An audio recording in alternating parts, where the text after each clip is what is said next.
Eu comecei a revisitar essa franquia com um olhar um pouco mais religioso, até porque era o olhar que eu tinha na época que eu assisti pela primeira vez. No segundo filme, eu falei sobre a postura dos seres humanos em um momento de crise, no momento da pandemia, como eu utilizei no segundo vídeo da franquia. Como você já deve ter visto pelo título do filme, a gente vai falar sobre a guerra, mas assim como no filme, a gente vai falar sobre uma guerra interna, como a do protagonista desse terceiro filme aqui e como protagonista da trilogia como um todo. Então eu vou parar de enrolar e vamos pro filme da vez. Planeta dos Macacos, a Guerra.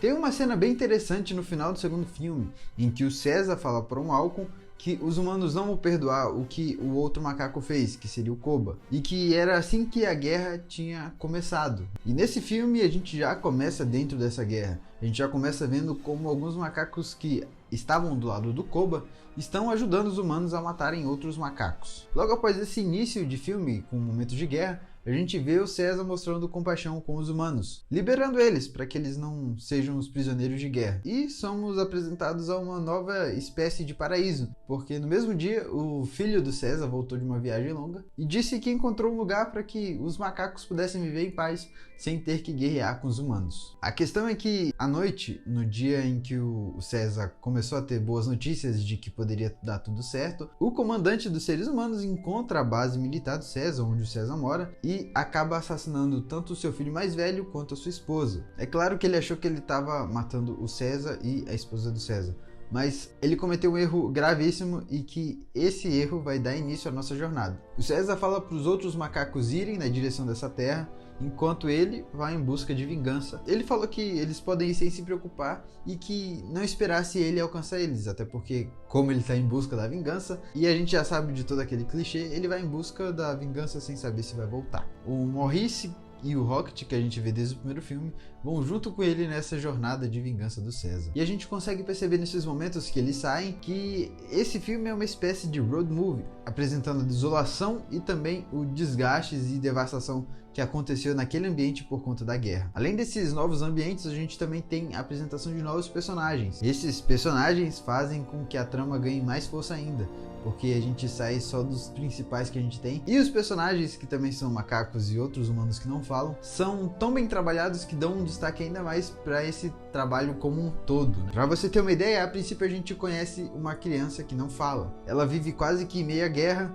mas ela é salva por Maurice. O César ia deixar ela lá para morrer. E o Maurice, que tem um coração gigantesco, a gente já percebeu isso nos outros dois filmes, ele decide levar ela nessa jornada também. A gente também tem o Bad Ape. Como é que é Bad Ape? Será que é macaco mau? Deixa eu pesquisar aqui. Ele é um macaquinho e basicamente um alívio cômico, mas ele é um alívio cômico diferente do que a gente tem normalmente. Ele não é aquela comédia escrachada e um pouco sem graça, quase nonsense, que normalmente a gente tem nesse tipo de filme de guerra e tal. Aquele alívio cômico, eu acho que você já sabe como eu tô falando. A questão aqui é que o Bad Ape aqui, ele tem essa pureza, essa inocência no meio de um ambiente de guerra. Ele sabe que as coisas ali não estão a favor dele, que ele pode morrer a qualquer momento se ele cometer algum deslize, e ele fala isso de uma forma parecendo uma criança em meio a uma guerra. E do outro lado a gente tem esse paralelo entre uma criança que não consegue falar. Então é uma junção muito boa desses dois personagens que casam muito bem para elevar essa trama. Tanto para os personagens quanto para os cenários,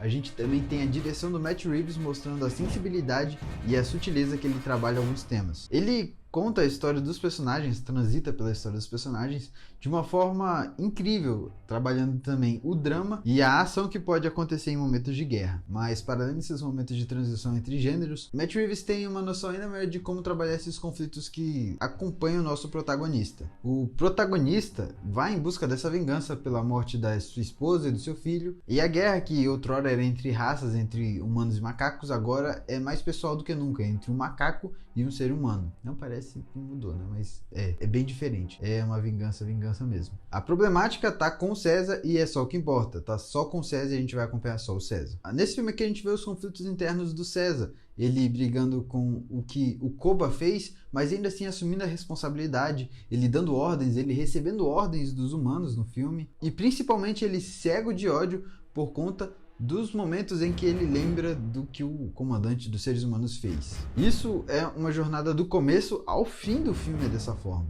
é uma guerra interna no César, porque ele lida com as consequências de atitudes de outro macaco, só que ele se coloca no lugar do outro macaco. E como ele enxergava o Koba mais perto dos humanos por conta de todo esse ódio, ele também começa a se enxergar mais perto dos humanos do que dos macacos. Tanto é que ele se afasta dos outros macacos e o paralelo entre ele e o comandante dos humanos são enormes. As suas motivações também são parecidas. E é nesse momento de transições e paralelos que o roteiro, de forma muito sagaz, isola o César dos demais macacos e dá autonomia para os outros coadjuvantes se destacarem mais ainda, mostrando que o que o César fez até aquele momento não foi tão prejudicial para os macacos como ele estava tratando dentro de si. E é nesse momento em que o paralelo entre o comandante e o César se quebra, até porque o comandante ele está se preparando para enfrentar outros humanos e não utilizando da ajuda dos outros humanos para construir um novo mundo. Então, com o comandante sofrendo com o que mais temia e o nosso herói, o César, se sacrificando para que os macacos consigam ter paz, o filme termina com um ex machina um pouco sacana, mas ainda assim não atrapalha o filme do que ele se propõe e do que ele definitivamente fez. Não só o filme, como a trilogia como um todo.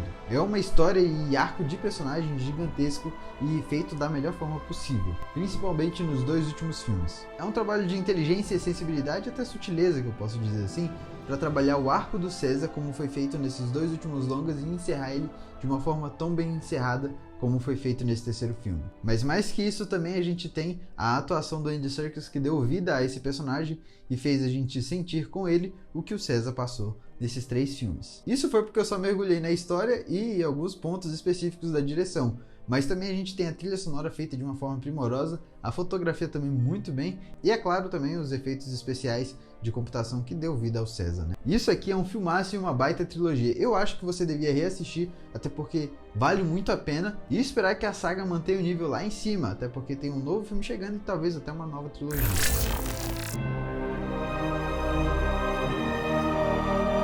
Esse foi eu revisitando a nova trilogia dos Planetas dos Macacos. Nova, mas não tão nova assim, né? Até porque foi da década passada. Caso você tenha gostado dessa crítica, eu vou deixar um link aqui embaixo para você ver mais críticas lá no site do Pitacos do Lelego. As minhas redes sociais também estão aqui embaixo, você pode me seguir se você quiser. É claro, se você gostou do vídeo, deixa seu like e se inscreve no canal. Te espero no próximo vídeo.